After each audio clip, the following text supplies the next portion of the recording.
Shri Gayatri tours and travels Chardham yatra complete travel plan. ఈ వీడియోలో మనం Bigg Boss fame Ashu Reddy అలానే ధర్మేంద్ర మధ్య జరుగుతున్న ఇష్యూ గురించి క్లియర్గా తెలుసుకుందాం. అసలు ధర్మేంద్ర అనే వ్యక్తి అశు రెడ్డిపై ఎందుకు కేసు పెట్టాడు, అసలు వీళ్ళిద్దరికి ఎక్కడ రిలేషన్ కుదిరింది? ఈ కథ 2018లో అమెరికాలో మొదలైంది. అశు రెడ్డి తన ఉన్నత చదువుల కోసం అమెరికాకు వెళ్ళింది. అక్కడే ఆమెకు ధర్మేంద్ర అనే వ్యక్తితో పరిచయం ఏర్పడింది. ఆ పరిచయం కాస్త ప్రేమగా మారింది. ఇద్దరు కలిసి జీవితాంతం బతకాలి అని నిర్ణయించుకున్నారు. ఈ విషయాన్ని తమ పెద్దలకు చెప్పగా రెండు కుటుంబాల వారు వీరి ప్రేమ వివాహానికి అంగీకరించారు.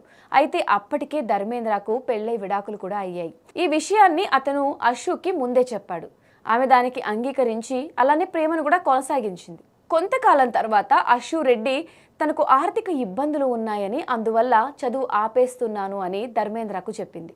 అమెరికాలో చదువు ఆపేసి తిరిగి హైదరాబాద్ వెళ్ళిపోయి సినిమాల్లో యాక్ట్ చేయాలనుకుంటున్నానని ఆమె నిర్ణయించుకుంది. ధర్మేంద్ర దానికి కూడా ఒప్పుకోలేదు. తను ప్రాణంగా ప్రేమించిన అమ్మాయి, త్వరలో తన భార్య కాబోయే అమ్మాయి కష్టాల్లో ఉందని తెలుసుకున్న ధర్మేంద్ర ఆమెకు అండగా నిలబడ్డాడు. పెద్ద ఎత్తున ఆర్థిక సహాయం చేయడం మొదలుపెట్టాడు. అశు రెడ్డి వ్యక్తిగత అవసరాల కోసం ప్రతి నెల భారీగా డబ్బులు పంపించేవాడు. కేవలం డబ్బులే కాదు, డబ్బులతో పాటు ఫ్లాట్లు, ఖరీదైన కార్లు, బంగారు ఆభరణాలు కొనిచ్చాడు. అయితే ఇక్కడ గమనించాల్సిన విషయం ఏంటంటే ఆ ఆస్తులన్నీ అశు రెడ్డి తన పేరు మీదనే రాయించుకుంది. ఇలా సుమారు 2 సంవత్సరాల వ్యవధిలో కోట్ల రూపాయల డబ్బును ధర్మేంద్ర నుంచి అశు రెడ్డి తన అకౌంట్లోకి బదిలీ చేయించుకుంది. డబ్బులు, ఆస్తులు అన్నీ సమకూర్చుకున్న తర్వాత ఈ కథలో ఊహించని ట్విస్ట్ ఎదురైంది. 2020లో ధర్మేంద్ర, అశు రెడ్డిలకు వివాహం జరిపించాలని రెండు కుటుంబ సభ్యులు నిర్ణయించుకున్నారు.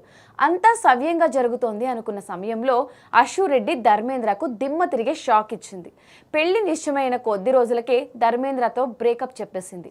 ఎటువంటి సరైన కారణాలు కూడా చెప్పకుండానే తను నో చెప్పింది. పెళ్లి చేసుకుంటుందనే నమ్మకంతో కోట్ల రూపాయలు ఖర్చు పెట్టిన ధర్మేంద్ర తీరా పెళ్లి సమయానికి ఆమె ఫ్లేట్ ఫిరాయించడంతో తాను దారుణంగా మోసపోయానని గ్రహించుకున్నాడు. తన డబ్బు, ఆస్తులు అన్నీ లాగేసుకుని ఆమె తనను వాడుకుందని ఆరోపిస్తూ పోలీసులను ఆశ్రయించాడు. ప్రస్తుతం ఈ కేసులో పోలీసులు లోతైన విచారణ కూడా చేస్తున్నారు. అలానే దీనికి సంబంధించి అశు రెడ్డి వాళ్ళ ఫాదర్ కూడా ఒక వీడియోలో బయటకు వచ్చి మాట్లాడడం జరిగింది. ఇవన్నీ వాళ్ళకి తెలిసే జరిగాయి. దీనికి కారణం, తప్పు అంతా కూడా అశు రెడ్డి వాళ్ళ అమ్మది, అశు చాలా ఇన్నోసెంట్ అంటూ కూడా వాళ్ళ ఫాదర్ చెప్పడం జరిగింది. ఏది ఏమైనా కూడా ఈ డిస్కషన్ జరుగుతున్న సమయంలోనే అశు రెడ్డి మాట్లాడిన కాల్ రికార్డింగ్స్ కానివ్వండి, ఇవన్నీ కూడా బయటపడ్డాయి. ఆ కాల్ రికార్డింగ్స్లో ఎలా అయినా మే వరకు నేను ఈ డబ్బులు నీకు తిరిగి ఇచ్చేస్తాను, లైఫ్లో సెటిల్ అయిన తర్వాత మిగతా డబ్బులు కూడా తిరిగి ఇచ్చేస్తాను అంటూ ఆమె మాట్లాడడం జరిగింది. సో ఈ ఆడియో కాల్ ఎప్పుడైతే బయటపడిందో, ఈ ఆడియో కాల్ విన్న తర్వాత అందరికి ఒక క్లారిటీ అయితే వచ్చింది, నిజంగానే డబ్బులు తీసుకుంది అని చెప్పి.